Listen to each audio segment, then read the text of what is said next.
네, 오늘 말씀의 제목은 예수님과 동행하는 삶에만 행복이 있습니다. 예수님과 동행하는 삶에만 행복이 있습니다. 라는 제목으로 함께 주의 말씀을 나누도록 하겠습니다. 반부어 헤드라는 분이 우리 시대의 역설이라는 글을 적었는데요. 그 글 중에 일부 내용을 소개합니다. 집은 커졌는데 가족은 더 적어졌다. 생활은 편리해졌는데 시간은 더 없다. 학력은 높아졌는데 판단력은 더 모자란다. 전문가는 많아졌는데 문제는 더 많다. 약은 많아졌는데 건강은 더 나쁘다. 가진 것은 많아졌는데 가치는 더 줄어들었다. 말은 많아졌는데 사랑의 언어는 더 없어졌다. 우리가 이 글을 보면서 느껴지는 것은 정말 원하는 것을 다 얻고 우리의 삶이 더 윤택해지고 편안해졌는데 그에 반해서 기쁨과 행복은 그보다 훨씬 더 덜하다라는 그런 메시지를 주고 있습니다. 우리가 정말 어떤 것을 원하는 것을 얻고 바라는 것을 가지게 되면 기쁘고 행복할까요? 근데 오늘 이 글에 그렇지 않다면 우리는 왜 그렇지 않은 것을 알면서도 왜 그것에 목숨을 거는 것일까요? 사회학자 막스 러너는 이렇게 말했습니다. 지금 우리는 과거 어느 때보다도 더 많은 자유를 누리고 행동의 제재를 받지 않고 살아가고 있다. 그러나 놀라운 충격은 우리가 하고 싶은 것, 가고 싶은 곳, 생각하고 싶은 것을 마음대로 하면서도 기쁨이 없다는 사실이다. 훨씬 더 과거에 비하면 오늘날 현대의 모습이 훨씬 더 편리하고 윤택해 보이는 삶을 살고 있는 게 분명한데 그에 반해서 우리에게 가장 소중한 감정이 기쁨이나 감사라는 감정이 상실되어진 그런 아주 역설적인 그런 모습을 생각해 보게 됩니다. 곰곰이 생각해 보면 우리가 원하는 것을 얻었다고 해서 기뻐하고 행복할 수 없다면 애초에 잘못된 것을 구한 것이 아닌가, 그렇죠? 애초에 행복할 수 없는 것을 구하는 헛된 것을 구한 것이 아닌가. 우리가 중요하게 구하고 있는 것이 정작 행복할 수 없는 착각을 하고 있는 것일 수 있다는 것입니다. 여러분 정말 우리가 우리 인생에 목숨을 걸 만한 그런 가치 있는 일은 무엇일까요? 여러분 그것은 하나님이 주시는 구원의 은혜만 가장 기쁨과 감사가 넘치는 줄 믿습니다. 그 구원의 은혜는 영원하기 때문입니다. 그 구원의 은혜를 아는 것에 진정한 기쁨이 있고 영원한 기쁨이 있고 영원한 감사가 있는 줄 믿습니다. 조나단 에드워즈가 이렇게 말을 했어요. 하나님을 영화롭게 한다는 것은 하나님을 즐거워한다는 것과 같은 의미입니다. 우리가 하나님으로 인해 큰 기쁨을 누릴 때 하나님은 우리 안에서 가장 큰 영광을 받으십니다. 그러니까 우리가 하나님을 기뻐하며 살 때 그분의 영광 안에 있다라는 거예요. 그러니까 우리가 구원의 은혜를 가지고서 그분의 영광 안에서 살아가는 것 안에 진짜 기쁨이 있고 진짜 감사가 있고 사라지지 않는 행복이 그 안에만 있다라는 것을 성경은 말씀합니다. 세상의 이치가 역설적으로 느껴지는 것처럼 예수님의 말씀이 우리에게 역설적인 은혜로 다가오는 부분이 오늘 말씀에 주어집니다. 골로새서 1장 11절 말씀을 한번 읽어보겠습니다. 제가 읽어볼게요. 그의 영광의 힘을 따라 모든 능력으로 능하게 하시며 기쁨으로 모든 견딤과 오래 참음에 이르게 하시고. 한번 화면을 띄워줘 보세요. 중반부를 보면 기쁨으로 모든 견딤과 오래 참음에 이르게 하신다라고 나와 있습니다. 사실 예수님을 믿으면서 우리가 세상 가운데 또는 이런 영적 권세의 공격을 받을 때 여러 가지 고난이 찾아오는데 그것을 잘 견뎌라, 오래 참아라 라는 말은 이해가 돼요. 그런데 오늘 말씀 중반부에 보면 그 모든 일을 기쁨으로 하라 라고 나옵니다. 그러니까 오래 참는 것이 믿음의 덕이요라고 하면 그게 그래도 받아들여지겠는데, 그 우리에게 주어진 믿음의 고난을 기쁨으로 받아들이라는 말이 굉장히 뭔가 거꾸로 된, 뭔가 잘못된 것 같은, 뭔가 자연스럽지 않은 말처럼 들리지 않나요? 그러나 여기에 예수님의 역설의 은혜가 있어요. 사실 이 원문의 의미를 보면은 이 원문의 시작에 그 단어에 에이스라는 전치사가 붙는데요, 그 에이스라는 전치사의 그 속뜻은요, 결과를 나타낸다라는 의미를 가지고 있어요. 그러니까 우리가 오래 참음이라는 인내를 마주할 때 이미 그 결과가 기쁘다라는 거예요.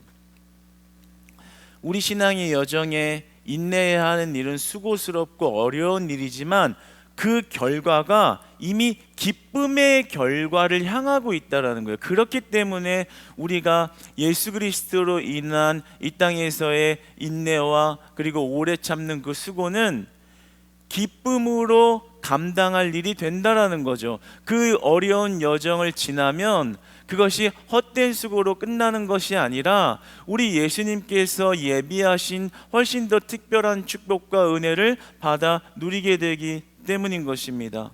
그러므로 오늘 말씀에서 너희들이 믿음을 지켜 비록 어렵지만 그것을 인내하고 견디는 일은 기뻐할 만한 일이다. 왜냐하면 그 시험을 넘어갔을 때 너희는 그리스도와 한결 더 가까워진, 영적으로 훨씬 더 성숙해진, 어린아이에서 좀 더 자라난 그러한 성숙한 그리스도인이 되는 참 기쁨을 하나님 안에서 맛보아 알게 된다라는 말씀을 하고 있는 것입니다. 야고보도 동일하게 권면을 하는데요, 야고보서 1장 2절에 보면 우리 형제들에게 이렇게 권면을 합니다.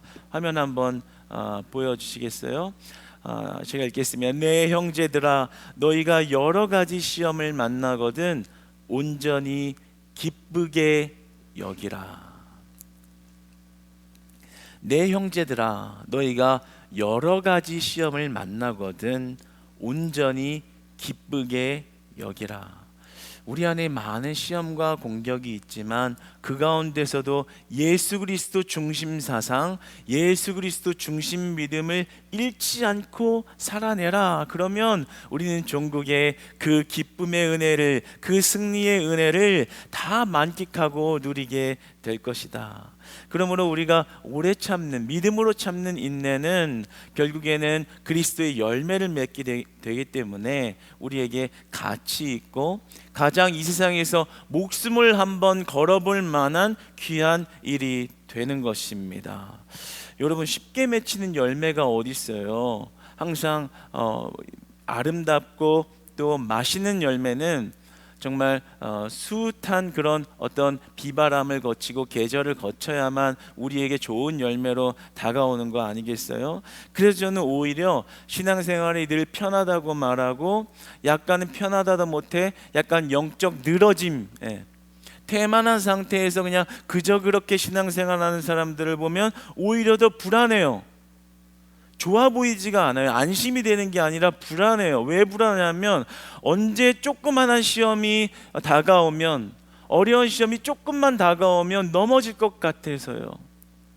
그렇게 안전지대만 찾아다니면서 나한테 조그만한 어떤 피해만 와도 경기를 일으키며 안전한 곳만 찾아다니는 그 신앙 속에서 언제나 여러 가지 시험이 찾아왔을 때 그 환난을 이겨낼 수 없고 그냥 넘어질 것 같아서 오히려 불안하게 느껴집니다. 그러나 반대로 모진 풍파를 겪고 그리고 모진 시험을 겪고 교회 안에서 때로는 풍파와 같은 일을 마주하지만 그래도 오래 참음으로 기쁨으로 인내하고 견디는 자들을 보면 큰 기대와 소망이 듭니다. 왜냐하면 그 모진 풍파를 견뎌낸 이후에 그들이 누릴 그 기쁨은 더욱더 크기 때문이고, 그들이 누릴 축복은 훨씬 더 크기 때문이고, 그 신앙은 훨씬 더 견고한 신앙이 될 것이기 때문입니다. 사랑하는 여러분, 우리 가운데 어떤 시험과 환난과 유혹과 고난이 찾아온다 할지라도 우리가 그 가운데 오직 예수 그리스도를 붙들고 나아가는 믿음의 자녀 되시기를 축복합니다. 언제나 예수 그리스도를 붙들고 있는 믿음 지키시기를 축복합니다. 상황을 바라보는 것이 아니라 우리 주 예수 그리스도를 붙들 때 그 기쁨으로 시련을 맞이하며 그 시련을 지난 뒤에 모든 기쁨을 누리게 될 줄 믿습니다. 여러분을 빚어가시는 하나님의 선하심을 맛보아 알게 될 줄 믿습니다. 그러므로 우리는 환난 가운데 그 소망을 기쁨으로 기대하는 마음으로 하나님 앞에 나아가야 할 줄 믿습니다. 우리가 골로새에서 지난주에 첫 시작을 하면서 대략 골로새 교회에 대한 그런 상황을 말했죠. 이단 사상의 침투, 그래서 믿음을 가진 자들의 성도들이 신앙이 혼돈되고 흔들리고 배교하고 나가는 현상까지 있는 이 상황에서 바울은 오늘 그리스도 중심 사상에 대한 그 믿음을 선포하는 거예요. 어떤 일이 있어도, 어떤 이단의 유혹이 찾아와도 너희들이 그리스도를 믿는 이 믿음 하나를 확고히 지키고 있으면, 그것을 아무리 옆에 사람이 떨어져 나가면서 그 혼돈스러운 철학들이 들어와서 너희의 신앙을 막 교회를 어지럽게 하고 있을 때, 그럼에도 기쁨으로 인내하고 오래 참고 우리 주 그리스도를 붙잡고 있으면 결국에는 승리할 것이다. 결국에는 기뻐할 것이다. 결국에는 감사할 것이다. 결국에는 너희의 신앙이 온전히 서게 될 것이다. 이런 말을 하고 있는 것입니다. 그래서 바울은 오늘 첫 시작을 보면 그들을 향해서 쉬지 않고 기도한다, 그치지 않고 기도한다 라고 말하고 있죠. 이 원어를 보면 파오메다라는 말인데요, 이 말의 속뜻을 보면 이 그치지 않았다라는 기도의 뜻이 날마다 기도했다라는 뜻입니다. 매일 기도했다라는 거예요. 그런데 생각해 보면 바울은 지금 옥중에 갇혀서 그들의 얼굴을 한 번도 만나지 않았는데요, 한 번도 만나지 않은 사람들을 위해서 뭐 그렇게 매일 열심히 기도를 했을까요? 어떻게 그렇게 영적 식구들을 위해서 매일매일 날마다 기도를 그치지 않았을까? 무엇 때문에, 어떤 기도가 그들을 살릴 수 있다는 소망이 있어서 그렇게 기도의 끈을 놓지 않았을까요? 오늘 본문 말씀에 한번 돌아가서 한번 읽어봤으면 좋겠는데, 혹시 화면을 좀 띄워줄 수 있나요? 한번 9절 말씀 띄워줄 수 있으면 한번 같이 한번 읽어보겠습니다. 시작. 이로써 우리도 듣던 날부터 너희를 위하여 기도하기를 그치지 아니하고 구하노니 너희로 하여금 모든 신령한 지혜와 총명의 하나님의 뜻을 아는 것으로 채우게 하시고. 아멘. 매일 기도했는데요, 뭘 그렇게 구했대요? 두 가지죠. 모든 신령한 지혜와 하나님의 뜻을 아는 것으로. 하나님의 뜻을 아는 것과 모든 신령한 지혜를 위하여 기도했다는 거예요. 이 신령한 지혜는 하나님의 말씀을 아는 것입니다. 더 좀 풀어서 이야기하면 이 신령한 지혜는 하나님의 말씀에 대한 지성적인 탁월함을 바탕으로 판단하는 통찰력입니다. 쉽게 얘기하면 말씀을 잘 아는 것, 말씀을 제대로 많이 아는 것이라고 이야기할 수 있습니다. 여러분, 그러니까 바울이 하나님 앞에 그렇게 간절히 기도한 것은 너희들의 마음에 하나님의 말씀이 제대로 서야 된다. 너희들이 신령한 지식, 하나님의 말씀을 제대로 아는 것에 힘을, 온 마음을 다하고 힘을 써라, 이런 얘기를 하는 겁니다. 그런 기도를 올렸다는 거예요. 왜냐하면요, 우리가 하나님에 대한 그 지식, 말씀에 대한 그 지식이 충분하지 않으면 결국엔 넘어지고 망하게 되기 때문입니다. 저는 오늘 사랑하는 크리스찬 교회 수요예배 공동체 여러분들의 신앙이 말씀이 반석 위에 세워지는 자녀들 되시기를 축복합니다. 여러분 말씀을 사모하시기를 축복하고, 말씀이 들려지지 않으면 하나님께 말씀을 들려달라고 우리 성령님께 간구하고, 그 말씀을 깨닫게 달라고 간구하고, 그 말씀이 들려지게 내 귀를 열어달라고 하나님 앞에 말씀을 사모하는 그런 자들 되시기를 소망합니다. 왜냐하면 성경에서는 말씀이 세워지지 않으면 그 백성은 망하게 된다라고 이야기를 해요. 호세아서 4장 6절, 구약으로 돌아가서 한번 4장 6절 말씀 읽어볼까요? 시작. 내 백성이 지식이 없으므로 망하는도다. 내가 지식을 버렸으니 나도 너를 버려 내 제사장이 되지 못하게 할 것이요 내가 내 하나님의 율법을 잊었으니 나도 내 자녀들을 잊어버리리라. 결국에는 여호와의 백성들이 심판을 당하는 모습인데, 그 심판을 당하는 그 원인이 어디에 있다 그래요? 내 백성이 지식이 없음으로 망하는도다. 그러니까 하나님의 말씀이 뭔지, 하나님의 말씀이 어떤 의도를 가지고 우리의 삶에 다가오는지에 대한 지식이 없으니까 결국에는 그들이 망하더라, 심판받더라라는 이야기입니다. 호세아서 6장 3절은 이렇게 말씀합니다. 시작. 그러므로 우리가 여호와를 알자. 힘써 여호와를 알자. 그의 나타나심은 새벽빛같이 어김없나니 비와 같이 땅을 적시는 늦은 비와 같이 우리에게 임하시리라 하니라. 할렐루야. 여러분, 여호와를 알자, 힘써 여호와를 알자.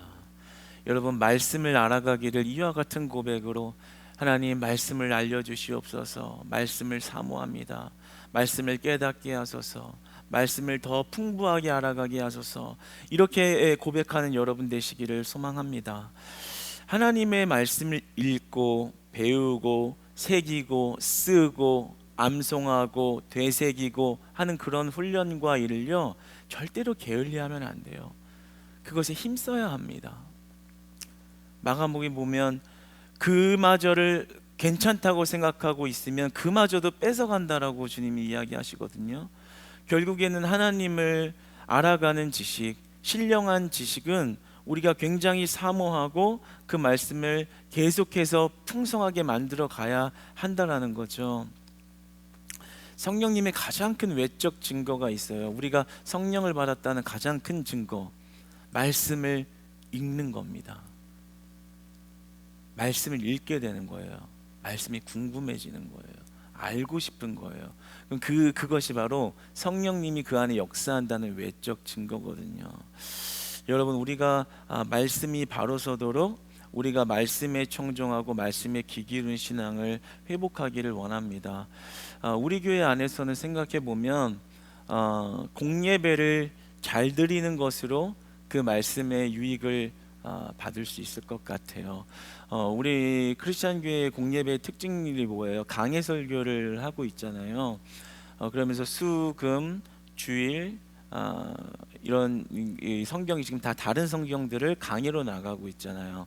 뭐 수요일은 우리 이 지금 골로새서를 나가고 있고, 지난번에 이제 욥기를 했었고, 뭐 주일 2부 예배 때는 창세기를 나가면서 또 이번에 사도행전으로 나가고, 금요일 날은 히브리서를 나가고, 또 우리 QT에서는 지금 마가복음을 나가고, 벌써 성경을 몇 권을 나가는 거예요. 일주일에 굉장히 많이 나가는 거예요. 그렇게 조금만 한 1년, 2년 정도 이렇게 나가면 성경을 굉장히 많이 띄거든요.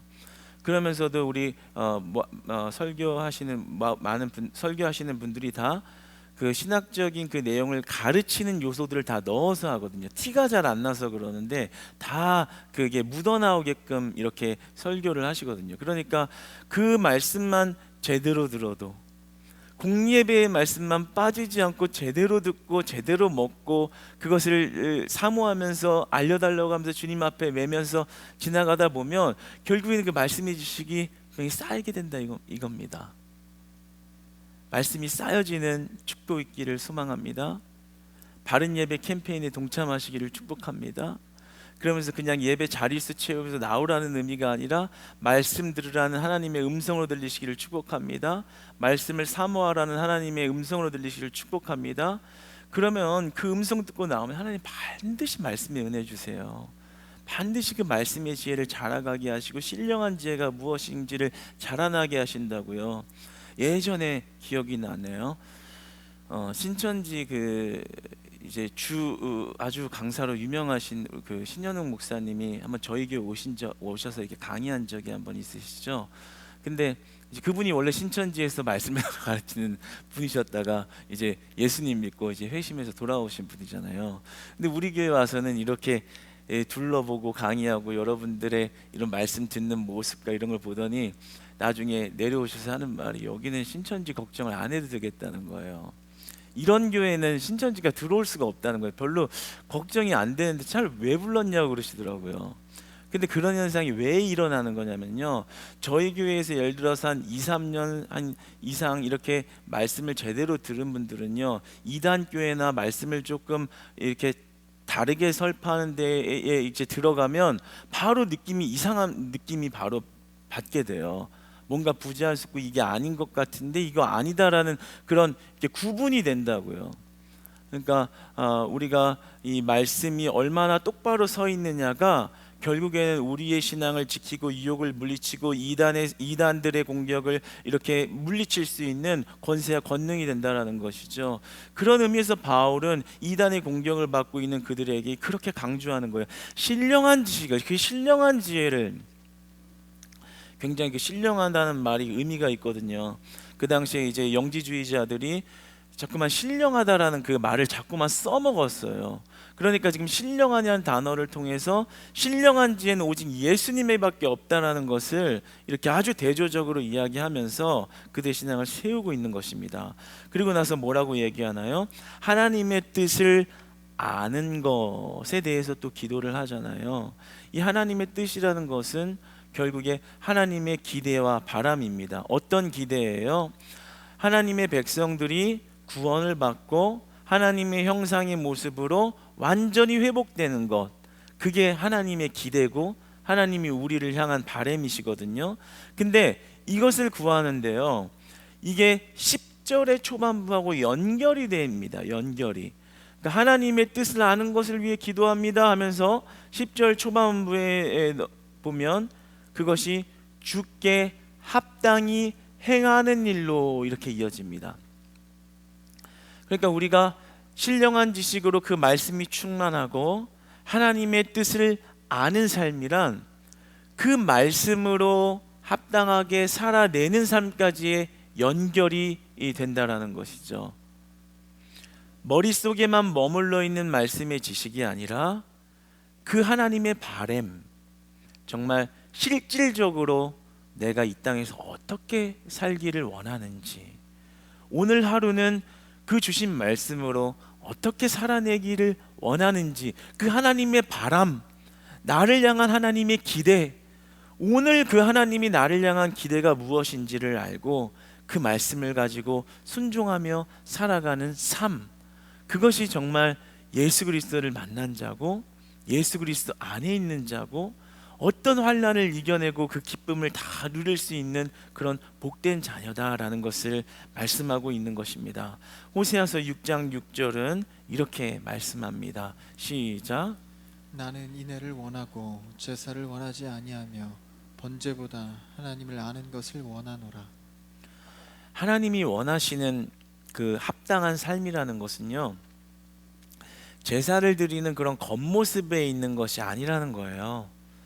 제사 열심히 드려야죠. 예배 열심히 드려야죠. 그게 필요 없다는 얘기가 아니라 하나님의 말씀, 하나님의 마음을 알고 그 마음으로 살아가는 신실한 삶 없이 종교심과 의무감만을 가지고서 행위적으로 하나님 앞에 열심히 예배드리고 열심히 제사드리고 열심히 봉사하고 있다면 나는 그것을 원하지 아니한다라고 말하는 거예요.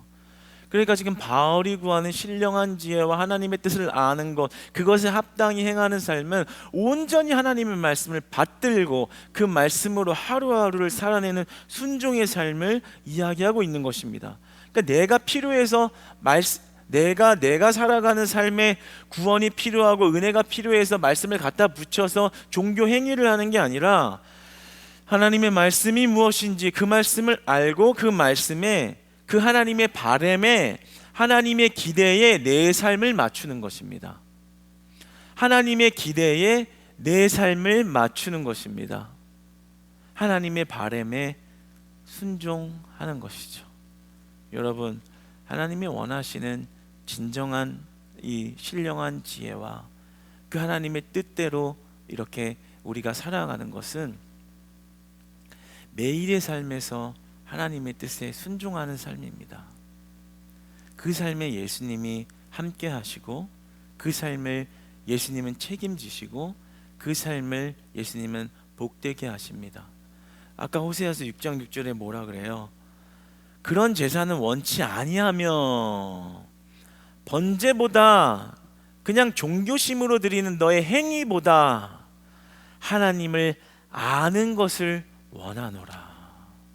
그 말씀을 알고 하나님의 마음을 느끼고 그대로 살아가는 그 마음, 그 삶을 원하노라. 그러니까 우리가 매일의 삶에 하나님께 순종하는 삶이 참 중요할 거예요. 그런 의미에서 저는 참 이번에 24년도에 우리 교회에 큰 축복이 열렸다라고 믿습니다. 이번에 전교인 큐티 활동이 다시 부활됐잖아요.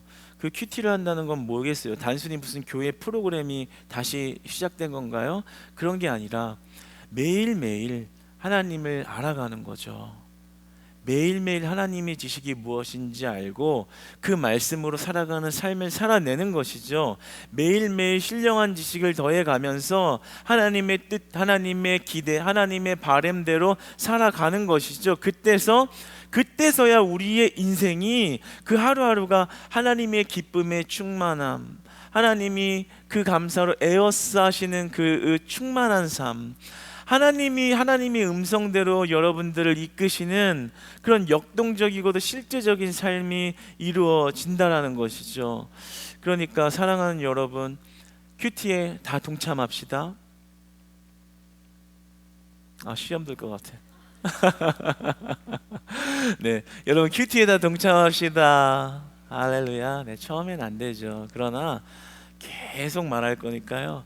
네, 하나님의 음성이 들려지면 깨어지는 은혜의 길을, 변화되는 은혜의 길을, 영적 테마에서 영적 부지런함으로 변화되는 은혜의 길을, 신령한 지식을 사모하는 은혜의 길을, 그에 합당한 삶을 행하는 은혜의 길을 주님 안에서 축복합니다. 오늘 말씀은 이렇게 말씀합니다. 채우게 하시고, 이 채우게 하신다는 말은 이제 원형의 헬라어 원형은 플레로라는 말인데요.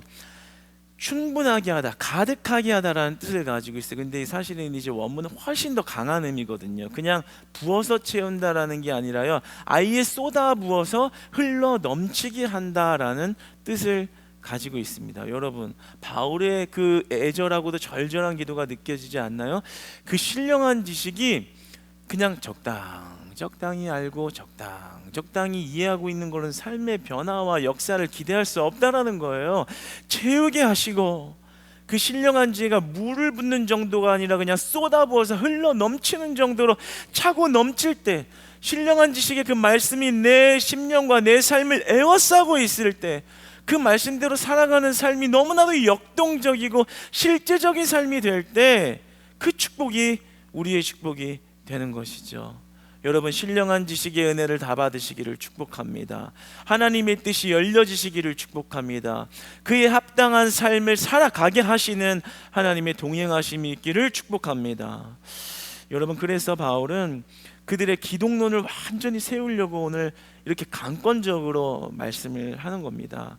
그런데 오늘 그 예수님의 특별한 은혜, 그 예수님의 신성의 은혜, 그것이 무엇인지를 14절에서 말씀하고 있죠. 14절을 보면 구속 곧 죄 사함을 얻었도다. 예수님만 주실 수 있는 은혜인 거예요. 사실 구약에서 이 죄 사함의 은혜를 준다는 것은 하나님 고유의 권한이고 하나님만 하시는 일이거든요. 근데 지금 신약 시대에 와서 지금 오늘 골로새 교인들에게 뭐라고 말해요? 구속 곧 죄 사함을 예수님이 주셨다. 그 아들 안에서 우리가 죄 사함을 얻었도다, 받았도다. 흑암의 권세가 떠나갔도다. 우리를 건져내셨도다. 그러니까 온전히 우리가 영원한 행복, 우리가 우리의 목숨을 걸 만한 가치 있는 그 은혜는 바로 예수 그리스도의 죄 사함의 은혜 안에만 있다라는 것을 가르쳐 주는 거예요. 그래서 그 당시에 그 영지주의의 그런 이단 사상은 예수님의 성육신을 거부했거든요. 그러니까 성도들이 그것 때문에 흔들리고 있으니까 예수님은 인간의 몸을 입고 있지만 확실히 신성을 지니신 분이다라는 것을 알려주는 것입니다. 우리에게 뭐라고 말씀하는 거겠어요? 세상에 어떤 유혹이 오고 어떤 자가 우리 이 교회를 흔들고 여러분의 마음을 흔들고 여러분의 생각을 흔들고 여러분들의 신앙을 깨트리는 그런 놀라운 유혹과 그런 어떤 공격이 우리 안에 영적 권세의 어둠의 공격으로 찾아올 때 우리가 그 위기를 극복할 수 있는 유일한 방법은 우리의 죄를 사하여 주신 우리 주 예수 그리스도에게만 있는 줄 믿습니다. 그 유일한 방법이 오직 예수 그리스도에게만 있다라는 거예요. 그러니까 우리는 다른 거에 눈 돌릴 필요 없어요. 다른 거에 마음 뺏길 필요 없어요. 때로는 파도 같은 그런 풍파가 나를 앞에 와서 나를 치지만 우리가 그 와중에 잠잠히 바라봐야 할 것은 오직 우리 주 예수 그리스도만인 줄 믿습니다. 그분이 우리의 영적 권세의 싸움을 이기게 하십니다. 그분이 우리의 영적 권세의 싸움을 이길 수 있는 힘을 부여하십니다. 그렇기 때문에 우리는 모든 일에 예수님 중심의 삶을 살아야 하는 것입니다. 그 신령한 지식으로 예수 그리스도 중심 사상의 믿음으로 여러분의 삶의 모든 기준을 정하시고 판단을 하시고 통찰력을 가지시고 이행하시기를 축복합니다. 그 주님의 말씀의 테두리를 벗어나지 않아야 한다라는 거예요. 여러분, 이를 위해서 우리가 특별히 서로의 이 신앙을 위해서, 예수 그리스도 중심의 믿음이 세워지는 신앙을 위해서, 신령한 지식을 겸비하여 살아가는 신앙을 위해서, 하나님의 뜻을 알아가는 신앙을 위해서 서로가 서로를 위해 기도해주는 크리스찬 교회 되시기를 축복합니다.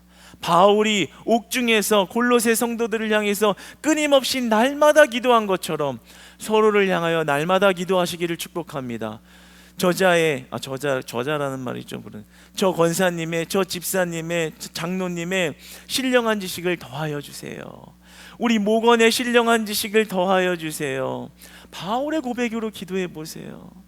그 안에 신령한 지식이 들어갔을 때 그에게 두려움이 없을 거 아니에요. 어떤 권세가 공격해도 이겨낼 수 있을 거 아니에요. 어떤 풍파가 와도, 어떤 어려움이 와도, 경제적인 어려움이 와도, 관계의 어려움이 와도 그에게 반석 위에 세워지는 신령한 지식이 그를 지킬 거 아니겠습니까? 그럼 우리에게 뭐가 두렵겠어요? 우리가 무엇을 위해서 기도해야 되겠어요? 서로를 위해서 기도해야 할 것, 가장 중요한 거, 바울이 다른 거 기도 안 하잖아요. 잘 먹고 잘 살게 해주셔서 물론 중요한 기도지만 그보다도 우리가 보다 높은 차원의 기도가 뭐겠어요? 신령한 지식을 알게 하시고 신령한 지식을 사모하게 하여 주시고 하나님을 알아가는 뜻과 그 지성을 더하여서 그에 합당한 삶을 살아내게 하여 주시옵소서.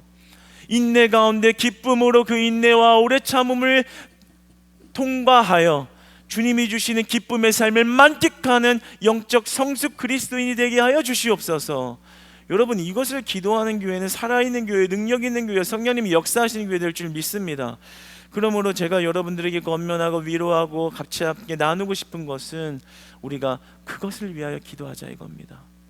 목원들의 신령한 지식과 그 지혜를 위해서, 말씀이 세워지게 해달라고, 목자들 서로를 위해서, 바울과 같은 그 바울의 기도로 영혼들이 세워지고 교회가 세워지는 거잖아요. 여러분의 서로를 향한 그 기도로 그들의 영혼이 세워지고 목장이 세워지고 가정이 세워지고 자녀들이 세워지고 교회가 세워질 줄 믿습니다. 우리에게 주시는 말씀으로 지금 이 시간 받아들이고 이제 그 기도 제목을 가지고 기도하시기를 축복합니다. 마지막으로요, 저희 큐티 에브리데이 모임 있거든요. 참 은혜가 돼요. 예. 어떤 은혜가 되냐면요, 나누고 싶은 은혜가 그 우리 카톡방에 서로 이제 말씀 나눈 것도 올리고 그리고 이제 기도 제목도 올리고 해요. 그런데 그것을 보면 이제 서로 교제하시는 분들이 일일이 막 답장을 다르세요. 그것을 위해서 기도하겠습니다. 오늘 주신 그런 말씀이 은혜가 되네요. 저도 도전이 됩니다. 그래서 엄청 많이 주고받거든요. 아마 오늘 말씀에 이 바울의 심정이고 바울이 원했던 그런 모습이라고 여겨졌어요. 서로를 위해서, 서로의 신앙을 위해서, 서로의 그 받은 말씀의 신앙이 세워지도록 서로 합심해서 중보기도하고 있는 것, 지금 이게 바울이 중보기도를 하고 있는 거거든요. 그 기도가 별거 아닌 게 아니라 오늘 우리가 풀어서 이렇게 말씀을 보니 가장 우리 인생에 가치 있는 것을 세우는 일이고, 우리가 어떤 시험도 흔들리지 않는 예수 그리스도 중심 믿음이 세워지는 일이고, 그 주님이 주시는 기쁨과 은혜를 다 받아 누릴 수 있는 유일한 축복이 된다는 것을 우리가 보고 듣고 믿는다면, 우리가 그것을 위하여 기도하고 서로의 믿음을 세울 때 우리 크리스찬 교회가, 여러분의 목장원들이, 여러분의 목자들이 그 믿음이 반석 위에 세워질 줄 믿습니다.